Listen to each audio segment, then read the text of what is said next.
Hey harmonizers, it's time for a little Liberty update with Alfie. So this is after we did our obstacle ride.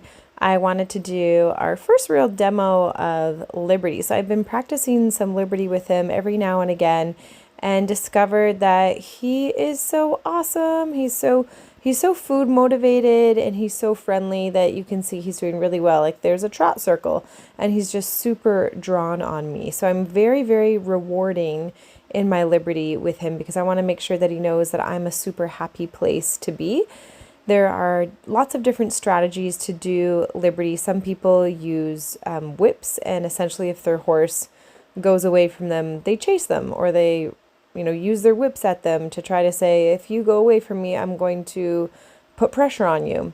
And I do things with a different approach. I use more of a positive reinforcement approach with my horses. So he's doing really well. There you can see he's doing a little bit of sideways, sideways away, sideways towards, figuring out all of these different little pieces. And this was actually our first time doing Liberty out in this outdoor ring, which has dirt, but also if you see towards the left side of the camera, it's got grass. It actually goes down a little hill and there's lots of grass there.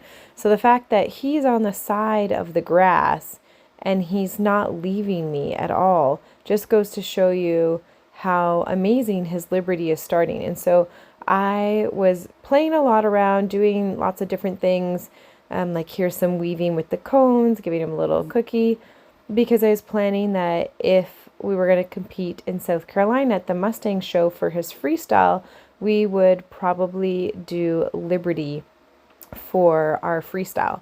So unfortunately, of course, we didn't end up getting to go to South Carolina because at the time, I think I had just barely left the hospital at that point. I was in the hospital for 11 days with my injury, and I was only dismissed because my parents came to pick me up and drive me back to Canada. Originally, I was waiting for a flight home because I was in such a critical state that they were going to fly me to Canada. But Canada's healthcare system is struggling so hard that there were actually no beds available. So although I was approved to fly home, there were no beds available for several days for me to be able to go. So eventually my parents were able to come in and drive me home. But unfortunately, not able to go compete with Alfie. I do think he would have done super well. He's definitely, I'm not sure if he's my favorite Mustang or one of my favorite Mustangs. It's so hard because I love them all so much, and I definitely have a lot of favorites. Kaibu and Elon are definitely some of my favorites too, and then Alfie's right up there with them. Just so friendly, so eager, so smart, and tries so hard to learn different things. He has some cheeky moments, like here I was thinking about sending him over the jump and he just kind of played and he went around. And the nice thing about using positive reinforcement, all I do as a repercussion is not give him the cookie. So it's like, oh, hi, nice to see you, no cookie for you, let's try again. And then he actually does the jump, and so he earns the cookie. Even though it wasn't the most amazing jump in the world, he still earns his cookie for trying his best.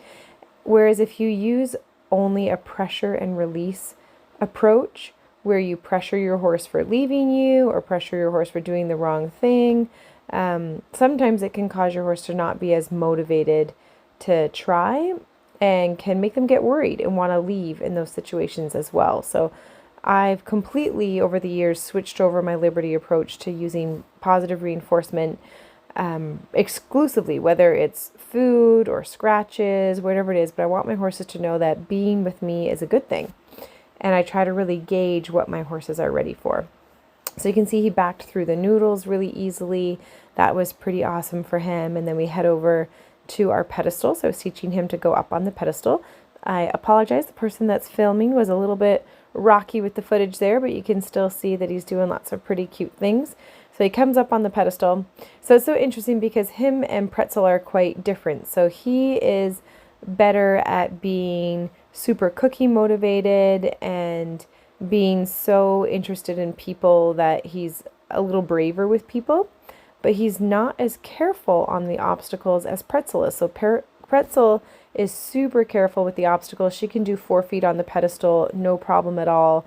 whereas Alfie is a little bit more klutzy on the obstacles. He can get his 2 feet on. We were working on doing some pivots, but he definitely finds it harder to put his 4 feet up on the pedestal compared to Pretzel, so that's not something we're doing. And that was my first time ever going underneath his belly. So it just kind of goes to show you how awesome he's doing with that. You know, he puts his ears to the side as a lack of confidence thing. Then he's like, oh, okay, I'm earning a cookie. That's okay. And could be lack of confidence, could be ears paying attention, but you can see each time he turns his head and he's like, oh, okay, I'm going to earn a cookie. That's pretty good then. So just kind of playing around with ideas for what we might do for a potential freestyle. But overall, feeling really excited about him and all of the things that he's capable of. So let me know what you think. Are you an Alfie fan or are you a Pretzel fan? Remember to subscribe and check out harmonyhorsemanship.com for even more learning.